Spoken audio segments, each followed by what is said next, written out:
Hello everyone, this is Plaincow from TGN. I'm bringing you the second half of the Heroic Deadmines Pug Run.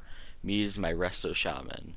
This is Admiral Ripsnarl, the fourth boss of Heroic Deadmines. The basic mechanic of this fight is that he spawns these vapors when he goes into the fog phase, and you'll have to kill these ads fast, or else they will get bigger and bigger and knock you off the boat. Another thing is that thirst for blood there. Every successful hit he does on the tank, he gains the buff, thirst for blood, stacking up to 20 times, and each stack increases his attack speed more and more.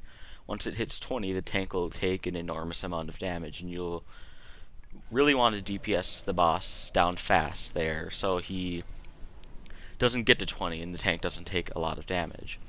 Every 25% he will disappear into the fog for a while, and you'll have to kill these vapors here. You should be killing them anyway. I dropped my fire elemental totem to try to do some DPS here, and the mage does his ring of frost. And I put down a healing rain here to try to get the damage under control, because the boss does a swipe when you're in front of him and everyone's getting hit by it there. And he will keep getting his stacks up and up, and it's really important to really DPS him down quickly while taking out the ads at the same time. Gets to 20 right here, and he's getting close to 50% too, so he will be going back down soon. The DPS isn't that good for this group. The rogue hit a nice 13k at the beginning, but that's alright. Our mage popped time warp at the first 25% to get him down, which he really should have saved for 25% health when everyone's a little lower on mana and such, but I don't have much mana problems, having pretty decent gear. Average item level about like 353 or something like that. He pops back out after the second fog phase, and you just DPS him down. Tank and spank, basically. One more thing is he charges a guy every couple seconds, like he did right there. He charged, I think, the water elemental, and it stuns you for a few seconds and will do damage. And if you saw that, a person got knocked back, I think, by the vapors knockback they cast once they stay out for a long time. I don't know who it was though. He must have gotten back up already. And boss is at 20 stacks right now, so tank is taking a ton of damage. You're gonna have to throw out some big heals, but it's pretty easy to do, to heal through at least. Pretty easy fight. This is overall a really easy heroic. One strategy for this fight, if you're in an organized group, is you can hide in the cabin over to your right, so the ads can be more easily controlled, and they don't just all run at you and attack random people. They'll run in a straight line into you guys like that. Mage does his ring of frost again there. People really should be killing the ads more, and this is what happens when you don't. That really big one there, he's going to do a knockback. He's casting it now, and he didn't get it off, so it was pretty close. Another guy there is casting it. He didn't get it off. It's really important to kill him. Boss is at 20 again. At this point, we would just burn him down, probably. And he's dead, pretty much. Really easy fight. Not much to say about it. Healing rain, get some damage down, and that's the fight. Really easy to get under control. Tank at boss at 20 stacks, so the tank will take enormous damage.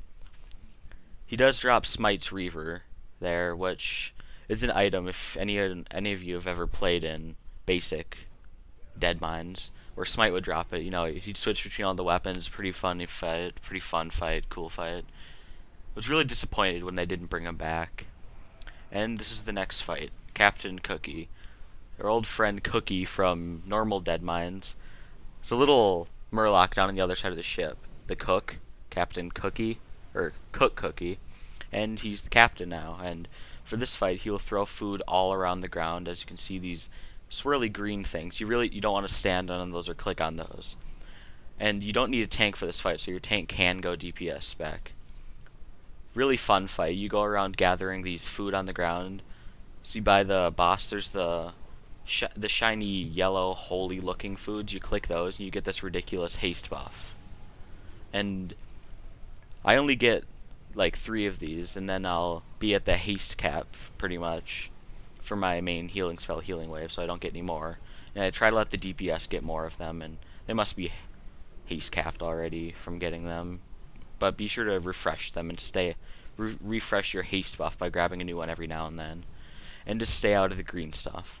One thing the tank can do is he can run around eating the green ones to make it easier on the heals and make it so there's less chaos going on the ship at once. I put my earth shield here on the rogue because he's standing in the most of the bad food right now. The priest was standing in it and he bubbles himself over there and he's good to go though. You can just spam your really weak heal here because you can do it really fast and it gets the healing job done easily here. And he's dead. Really fun fight. I've hit 22k DPS as elemental in this fight. These people could have done better. I don't know what's wrong with them. It's just a pug group. I'll be putting up some guild runs later if you guys want me to. Yeah, the priest and mage and rogue, I guess, haven't been here before. Oh well. He drops Cape of the Brotherhood. And to the next fight. Vanessa Van Cleef. There's a special event before this fight you do, but I decided to cut that out because you don't really need guiding through with that part. It's pretty obvious what to do. You dodge the fire and everything. And there's not much to explain there. So for this fight, she will spawn ads. You kill the ads when they come out. You don't have to really. They don't do a ton of damage or anything.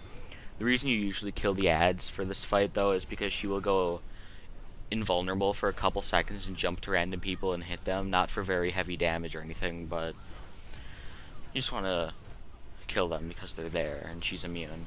And the blood wizards will put down this blood barrier thing where you do increased damage and take increased damage.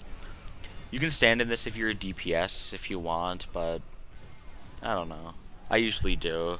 I usually don't get hit by anything. As a healer, you're obviously not going to want to stand in it unless you're throwing some lightning bolts out, and they'll do more damage and you'll get more mana back as a resto shaman, which you can talent into if you really want to. I myself am not talented into it because I don't have many mana problems. I'm at 89,000 mana. She's half dead. Pretty fun. She does this really cool thing here though, where she'll jump on top of the cabin and rig the ship with explosives, and she wants us to die. And these ropes are conveniently placed right here for us to get off real quick and to get back on. So here we go. Yay. And land. There's also fire on the ship now. This fire will kill you really quick if you stand in it. I've tried messing around with it after the fight. Just stand in it a couple seconds and I can't even heal through it. It kills you that fast. And as the fight goes on, she will do the explosives thing more often, multiple times, and more fire will get on the ship, so it's harder to, there's less room on the ship. And yeah, our Shadow Priest there got the bubble on him. I think he should stand in it because we could really use the DPS buff. This fight takes longer than it should with this DPS. People should do a little more DPS. I don't mind people being a little slower, but and I do tend to be nicer to newer players. Always be nice to newer players. Just because they may seem bad doesn't mean you should be mean to them. Feel free to give them tips or something. Everyone was a new player at one time. I'd hate to admit it, but I was a new player too. I had to have my friends show me how to play and stuff because I had never played an MMO before. And she does the explosives thing here again. And so we're going, and I'm getting the procs from my trinket that I've got. It's a trinket from Maloriak. This trinket procs like crazy. It's always going. It procs for it's maxes out at 5 stacks. You can see by my buffs at the top right, and it gives me like 300 spirit or something like that. And every time I heal someone with a spell, it goes up. And since I've got Riptide on multiple people, it just keeps going. And when I'm stunned it procs and stuff. It's pretty funny looking. And I put down my fire elemental totem here, and it takes no damage from the fires on the side, I noticed later in the fight. And right before she dies, she does the explosives on the ship again for one last epic suicide bombing type thing, I guess. And this gets removed in 4.06. This was recorded before 4.06. And our rogue there died from the fire and jumped kind of off the ship and died. And that's Heroic Deadmines, guys. Pretty good remake of the instance. I think Heroic Shadowfang Keep is, I guess I could say easier, but this is tougher, but this one is more cool. The fights are a lot more cool and interesting and new. And I'm just gonna res the rogue before drop group and stuff. Nice group, really was. Well, guys, it was nice making another video. Let me know if you like this one more than the other one. Should be brighter and better. And please like this video and favorite it. Go to my channel at youtube.com/Plaincow. Later, guys. See you in another video.